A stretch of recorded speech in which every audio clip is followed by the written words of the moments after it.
So, right, we sell a lot of locks and people seem to be quite confused as to how they should measure them and what they're actually buying. The cheapest locks and the least secure are 2-lever locks because there are simply 2 levers in there. The next one's up are 3-lever locks, and after that you get onto the 5-lever security locks, which are a great deal better. If your lock has got a handle involved with it, it is a mortice sash lock. If not, it is a mortice deadlock. Again, they come in 3-lever and 5-lever variations. The more levers you have, the more the number of different keys that are available for it, so it's more secure. Ideally, what you want is a lock with a kite mark on it. And if it says BS3621 on it, you're okay for insurance.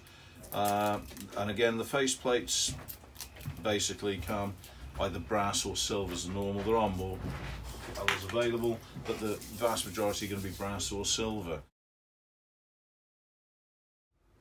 So to measure your lock, which is the next important thing, basically measure from the edge of the door to where the keyhole is. That one is 45mm.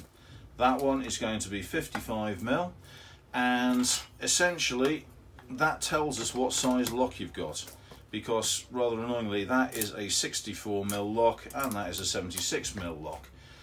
If you want to measure the faceplate, that does help a bit, because as is usual, nothing's completely standard and you do get different size faceplates on different locks. The more information you can give us, the easier we can make it for you, so that hopefully you can buy a lock that will just slot straight back in where the old one used to be. Sometimes if you have more than one door and you don't want to be carrying lots and lots of different keys, we can actually make it so that one key will fit all of your locks. So essentially, again, all you need to do is measure how far it is from the edge of the door to where the keyhole is, because there are different sizes.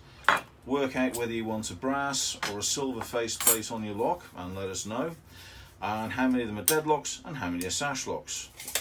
So essentially what the key does is it goes in and it lifts the levers the correct height, then the stump passes through the gate on the lever, it comes down and your door is locked.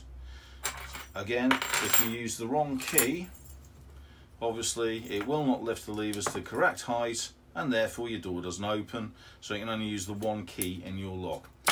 If you'd like, and you have multiple doors and you want one key to fit everything, all we do is simply measure the lifts on the levers with some calipers, work out what the lever pack should be, and then swap it into different lock cases, so one key will open all your doors and make life a little bit easier, hopefully.